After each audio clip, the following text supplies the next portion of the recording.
Hey guys, I am here with my hero, Hello.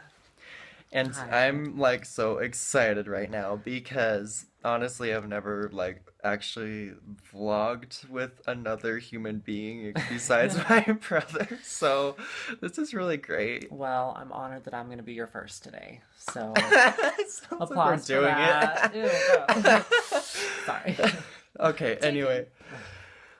so what we're doing is he is going to tell us his story because honestly, I think it's so important and so inspiring because what he's gone through is a lot.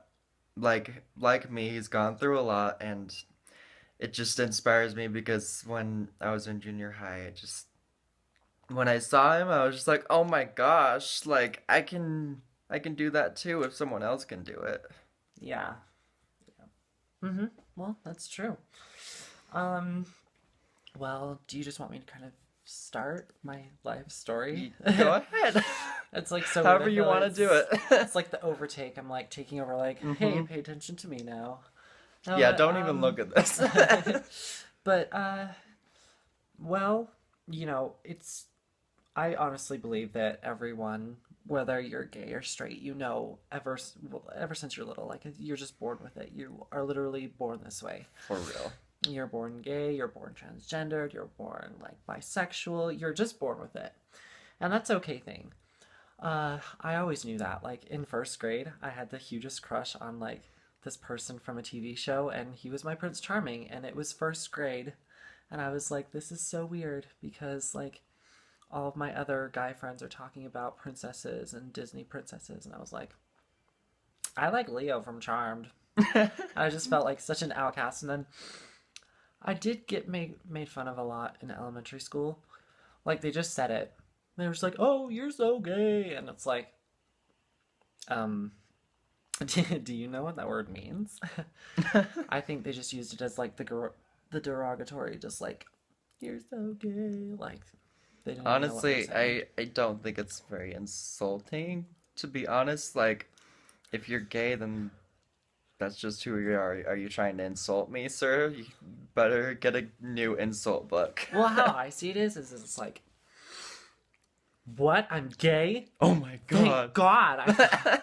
I thought my attraction to like guys was just something that sometimes straight people suffered from. I didn't know it was an actual thing. Thank you for pointing that out. Uh, and junior high is when it kind of all changed because that was when I came out and it was like the official like bum bum bum like official like I'm out of the closet. This is me. And it was really really scary at first and I got called lots of really ugly names and I don't know. It really just started when I started to dress the way I wanted to, which was a lot more feminine than usual. And it made me happy. Like when I was in junior high and I would walk around in my high heels, and yeah, in junior high, like junior high. High school was stilettos, but junior high was heels. And I I don't know, it made me happy. It made me really really it took away from it took away with like the depressed feelings that I would get when I would hear the names. And I would still get upset when people would say that kind of stuff towards me, like the derogatory terms, but I just kind of looked at myself in the mirror one night and I was like, you know what? You wear tight shirts, you wear skinny jeans, you wear high heels, and that makes you happy. And you get called names by all these ignorant little children, and that doesn't make you happy. So you better do what makes you happy. And if that means that you need to ignore the haters and not give them any, like, I don't know, not give them any attention, or at least give them something to look at, then as long as you're happy, then that's what matters. And that's what really took it off because, like, I got.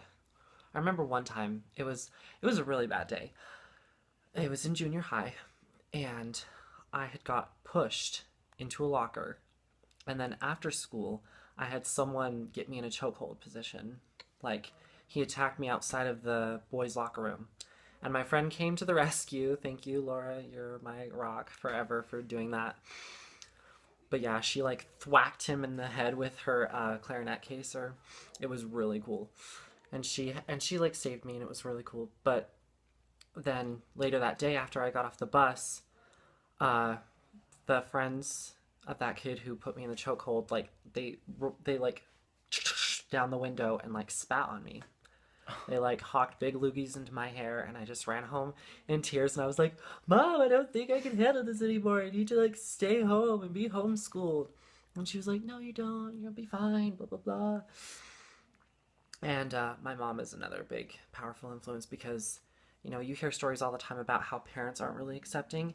And it wasn't necessarily easy for my parents at first, but they kind of like got really good at being accepting, I guess. I don't know what I'm trying to say. They weren't like the stereotypical, like, there's no son of mine gonna be gay. Like, it wasn't like that. So I thank them very much for that. And it was my mom who really helped me to stay in school when I didn't want to that one day.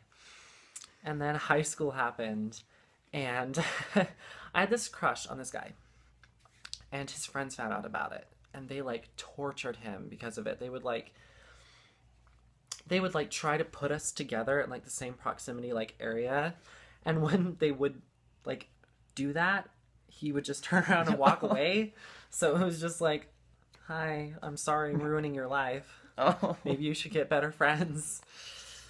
But yeah, that was me in junior high. In high school, it was when like the big game changer, because people finally started to grow up and just realize that, being gay or straight or transgendered or bisexual or genderqueer, like whatever, it's not really a big deal.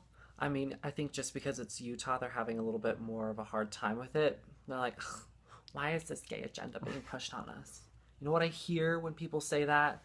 I hear 50 years ago when this little white girl was sitting in class going, "I can't believe that black people rights are being pushed on us." Like, you're going to look so stupid in 50 years. Like, you're going to be the grandparent that the grandchild doesn't like because they're fascist and bigoted. But yeah, that was my junior high and a little bit into high school. I dressed up like Lady Gaga for 2 years in a row. The first year was a little bit of a disaster. The second year went a little bit better. And then, so it was ninth grade. I tried my first tryout with Lady Gaga. Didn't work. The second one was my first year of high school, and it went a little bit better. The third year, I dressed up as this like devil thing because I used to have my hair be able to do this updo thing. Yeah, it's crazy. And then the last year, I did this like half Victoria's Secret Angel, half I don't even know what I was trying to accomplish with that, but there's that. Yeah, it's just, oh boy, lots of stuff happened. Lots of good and lots of bad, and then, here we go with Gina and the starting of the first Gay Straight Alliance in Alpine School District, and how much fun that was to go to all of the meetings and stuff and like try to figure out like if we were going to be a club or not. That was that club was the game changer for me. Yeah, it was powerful. Like it was small, and the first year it didn't really go quite as like big and as like school spread as I would hoped it would, but it definitely was just, it was different. And people, and I think honestly, I think like faculty and like staff were expecting me to do something about it because, they tried to do it for like a long time before, and they never got it figured out, and they never got it like actually like finalized and started. So they must have known that I wasn't going to go down without a fight. So yeah, and then I was the president of that for the year, and it was awesome. It was really good. It was really, really, really good. But yeah, it was really intense, and we talked about a lot of deep issues, and we went to queer prom, and it was awesome, and we danced our butts off. Or my first dress. Yeah, and he looked awesome in it. He like walked down Salt Lake City streets in the dress, and I was like, power. That is power right there. Yeah, we only got one like boo call, but like we're just like whatever.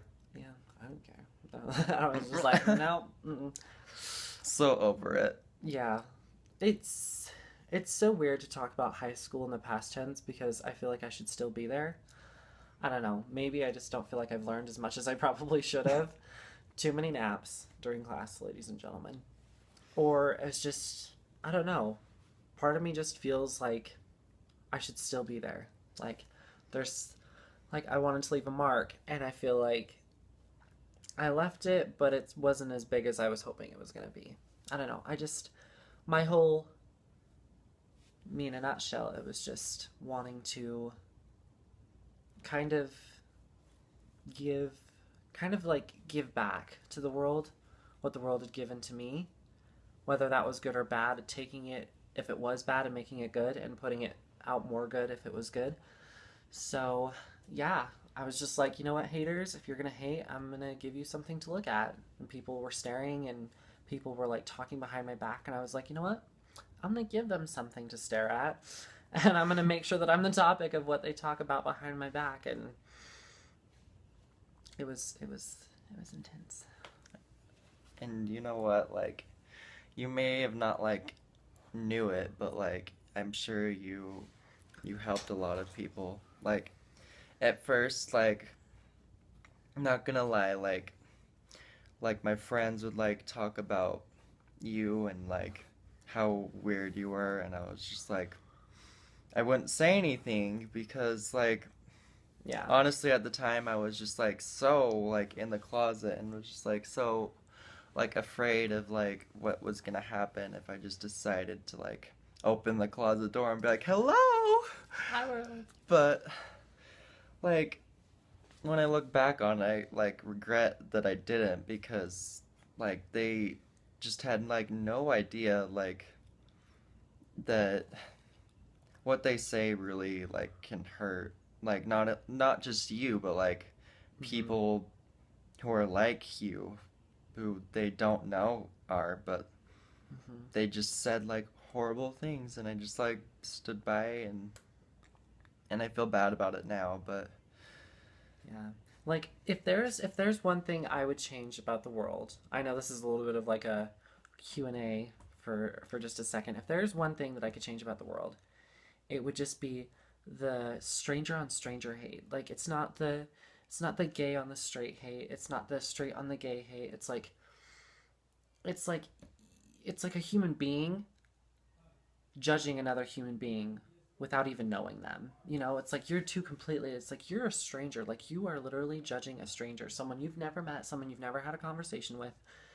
That's what I don't. I would just change that. It's like, at least talk to me before you're going to judge me. Like, if all of those cowboy hicks, the ones that would like gobble at me when I had my hair all crazy fanned out and they would like pretend they were shooting me with guns and stuff like that, like I was a turkey or something, if they had just had a conversation with me, I'd be a little bit more respecting of their decision to just hate and bully.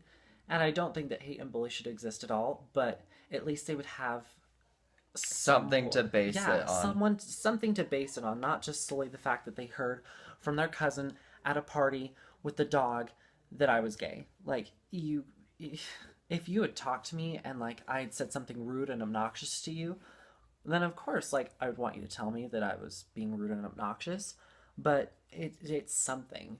And I don't understand why people can be so open to just like jump to hating someone when they don't even know them at all.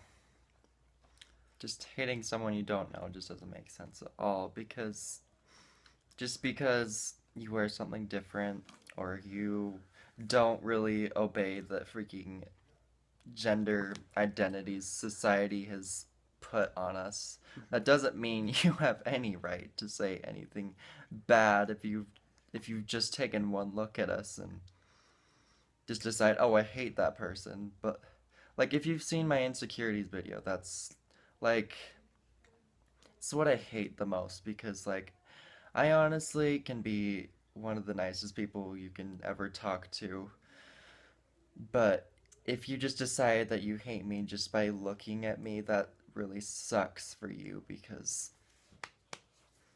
that you're never going to know how nice of a person I am because you've ruined it by being mean to me. Yeah. Okay, so I work at McDonald's and I see like a whole range of customers, and no matter what, I always smile. Because in the back there's this poster on the wall that says, "First impressions are hard. First impressions can never be, don't get a second chance. So always make sure that you smile." And I guess that could be said for like a lot of things, but just more importantly, it's like your first impression of someone is how you act to them. Like, my only impression of those cowboy hicks from high school is that they were homophobic jerks. Like, they were rude, they were obnoxious, they were pretty loud most days, and they judged you, then they didn't even know you. It's like there's, it's the first impression. Like, they could talk to me and I could be a really nice person and they could still be a jerk.